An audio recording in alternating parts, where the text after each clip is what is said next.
Tell me a ghost story that sounds completely unbelievable but is entirely true. This story comes out of the Roanoke Valley region of Virginia.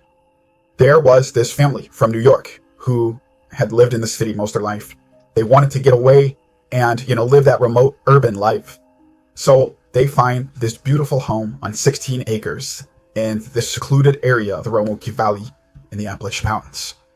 And their first day moving in, the father, he notices something weird. The neighbor actually comes not to greet them, not to welcome them to the area, but to warn them.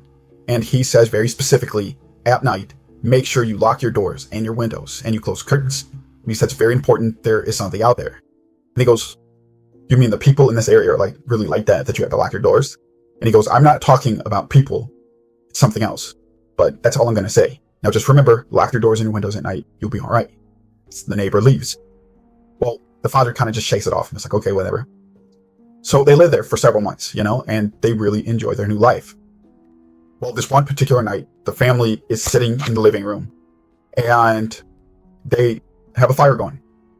That's when the father notices that the son is standing next to the window and he's staring at something very intently. And so he asks the son, what are you staring at? What's out there? And he goes, Father, there's a boy out there. There's this young boy. Can I go and play with him? And the father's like, what are you talking about? There's no boy around here. We live in the woods. There's no one around here. And he's like, no, Father, there's a boy out there. There's a boy out there. And the father's like, you know what? It's time for bed. Go to bed. And he doesn't really think anything of it. Over the next couple of weeks, this son keeps looking out the window at something and telling his father there's this boy outside. And he keeps drawing pictures of this boy. And he keeps saying, I really want to play with that boy. The father at the time just thinks, this is something to do with him moving and his active imagination. Until one night, the whole family is asleep. When the father wakes to a sound coming from the living room, he gets his wife up and he's like, I think someone's in the house. I think someone's broke him in. Go and get the children, make sure they're safe. So he gets up, he goes down the hallway very slowly, and when he gets to the living room and he flips on the light, there's his son on the floor playing with his toys. And the front door is wide open. So he asks the son, what are you doing up? Why are you out of bed? And he goes, Father, I'm playing with the boy. And he goes, what boy? What are you talking about? He said, the boy, he came inside and he was playing with me. And his father's like, there is no boy here. There's no one around here that is your age. So he tells his son to go to bed. He goes to the front door and he, peers out. There's no one out there. He closes the door. Well, up until this point, he had been keeping this door unlocked because he felt we live in the woods, nothing's going to happen. But that night, he starts locking the door. Well, the next couple of weeks, is when they started to hear this banging sound at the front door, someone was there. And when the father would go and answer the door, there would be no one there. And eventually, the father gets so frustrated and angry with whoever's knocking at the door that one night he hears the knocking. He goes to the front door, he opens it, and, he goes out on the porch and he starts screaming, what are you doing at my house? Leave us alone, leave my family alone, quit. And all of a sudden, he hears his name being called. And it sounds like a child's voice. And it's telling him to come out into the woods. So this father, kind of makes his way back inside, closes the door, and locks it. And at this point, he's like, something is definitely going on. So the next day, he goes into town, and he goes to the local hardware store.